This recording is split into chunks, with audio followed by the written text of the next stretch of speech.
Indirect taxation تمام کی تمام غریبوں پر ہے، پیٹرول پر ٹیکس، بجلی پر ٹیکس، گیس پر ٹیکس، ٹیلی ویژن کا لائسنس کا ٹیکس، پتہ نہیں کون کون سا ٹیکس ہے جو ہم نہیں دیتے، اس کے ساتھ سیلز ٹیکس، پتہ نہیں، یعنی ہر چیز پہ آپ کے سانس لینے پر اس وقت ٹیکس ہے۔ غریب آدمی کی میں بات، امیر کو فرق ہی نہیں پڑتا، یا وہ ٹیکس ایویڈ کرتا ہے، اس سے دائیں بائیں ہو جاتے ہیں، یا وہ ٹیکس چوری کرتا ہے، یا وہ مراعات لے لیتا ہے، سبسڈیز لے لیتا ہے، لیکن غریب کے حصے میں کیا آتا ہے؟ اب دیکھیں ہماری پالیسی، ملک میں گھروں میں جلانے کے لیے گیس نہیں ہے، ہم نے سی این جی اسٹیشنز لگا لیے، یہ ہماری گورننس کا مسئلہ تھا۔ اور سی این جی پھر آپ اگر آپ بند کریں گے، لوگ کہیں گے اس کا روزگار جڑا ہے، وہ ہڑتال کر دیتے ہیں۔ بڑی بڑی بسوں میں اب سی این جی کے سلنڈر لگے ہوئے ہیں، اب اندازہ کیجئے پوری دنیا نے اس سے جان چھڑائی۔ نیوزی لینڈ، آسٹریلیا، دیگر ممالک نے، انہوں نے ہمارے متھے یہ مار دی یہ لعنت، میں اس کو لعنت کہتا ہوں کہ آپ دیکھیں کہ اس کی وجہ سے پاکستان میں یہ جو گیس کا بحران آیا ہے، اب ہم ایل این جی پتہ نہیں کیا کیا امپورٹ کرتے ہیں بے مہنگے داموں، اور پھر ہم ملک کی جو ڈومیسٹک ضروریات ہیں وہ پوری کرتے ہیں، اور گیس نہ بھی ہو اور بل کتنے آتے ہیں۔ خیر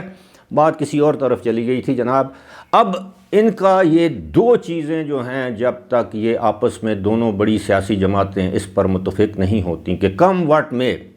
اب آپ دیکھیں نا، ہمارا جو ریٹیل، یہ جو تاجر طبقہ ہے، سب سے زیادہ ٹیکس چوری یہ کرتا ہے۔ یہ آپ کو کبھی پکی رسید، کمپیوٹرائز رسید نہیں دیں گے۔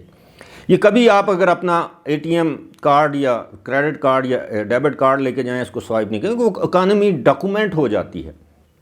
تو یہ کیش پر، یہ جتنے بڑے بڑے شالمی میں، لاہور میں، پورے پاکستان کی جتنی بھی بڑی بڑی منڈیاں ہیں، وہاں پر جتنا کاروبار ہوتا ہے وہ کیش سے ہو رہا ہے، اور وہ ٹیکس چوری کرتے ہیں۔ اور ان کو اس لیے یہ ہاتھ نہیں ڈالتے، ٹیکس نیٹ میں نہیں لاتے کہ کوئی نون لیگ کا کوئی تاجر تنظیمیں حمایتی ہیں، فلور مل ہے، شوگر مل ہے، دیگر یہ تھوک کے اور یہ جو آٹے کے اور مختلف چیزوں کے جو کاروباری یا یہ آڑتی یا بڑی بڑی غلہ منڈیوں والے ہیں، یہ کسی نہ کسی کے سپورٹر ہیں، یہ انتخابات میں ان کو سپورٹ کرتے ہیں، پھر ان سے مفادات حاصل کرتے ہیں۔ تو یہ وقت آ گیا ہے کہ جناب آپ اپنی پارٹی پالیسیز، پارٹی لائن سے، پارٹی مفادات سے اوپر آ کر جب تک آپ ملک کا نہیں سوچیں گے، اس وقت تک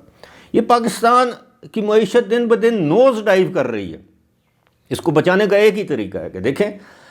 ہمارا جو کوئی تقریباً ابھی بھی 11 کھرب روپے کا جو ہمارا خسارہ بنتا ہے بجٹ کا، پھر میں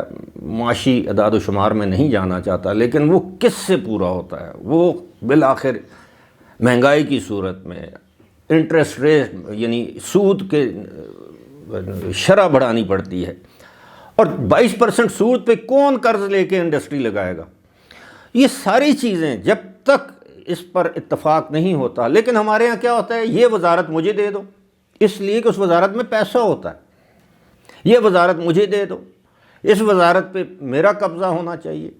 بھائی کام کے لیے آپ وزارتیں لیں۔ اور پھر پچھلی حکومت میں یہ جو شہباز شریف کی حکومت تھی، اس میں کچھ 80 کے قریب وزیر، وزراء اور مشیر اور مشیر خاص اور پتہ نہیں ایڈوائزر اور کون کون۔ بھائی آپ کی 25 سے 30، اور آئین یہ کہتا ہے کہ ایک مخصوص حد تک آپ وزراء رکھ سکتے ہیں، آپ 25-30 وزراء سے کام چلائیں، ان کے بھی خرچے کم کریں۔ آپ اندازہ نہیں کر سکتے کہ جناب ایک وزیر کے ساتھ، مثال کے طور پر وزیر کا تعلق ہے گجرانوالہ سے، یہ میں آپ کو یہ پکی تجربے کی بنیاد پر یہ بات بتا رہا ہوں، ایک وزیر کا تعلق ہے گجرانوالہ سے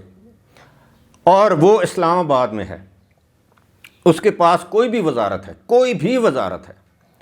4-5 گاڑیاں اس کو اسلام آباد میں ملی ہوئی ہیں، اسلام آباد میں اس کا گھر ہے، 3-4 گاڑیاں سرکاری ملازم اس کو گجرانوالہ میں اس کے رہائش گاہ پر دیے ہوئے ہیں، گارڈز دیے ہوئے ہیں، تمام کا تمام جو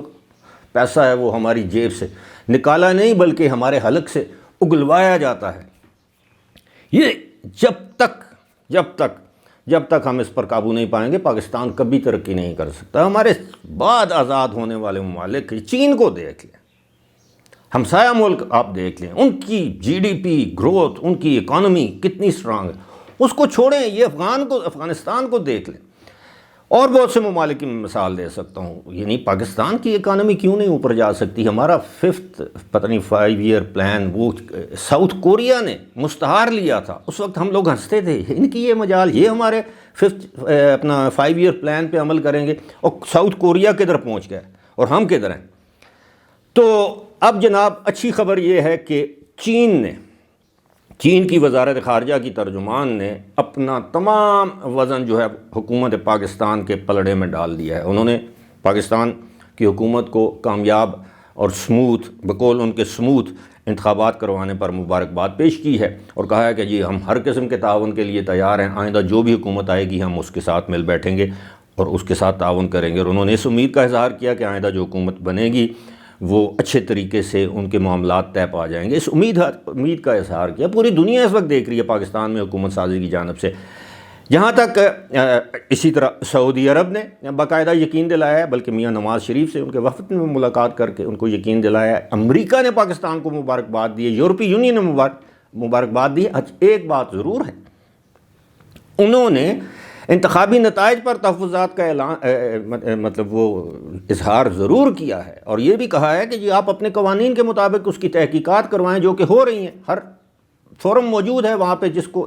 دھاندلی کا جس کا الزام ہے، جو سمجھتا ہے تو وہ جائے الیکشن ٹریبیونل میں جائے، اس کے بعد ہائی کورٹ میں جائے، سپریم کورٹ میں جائے، یہ تو سارے فورم ہیں۔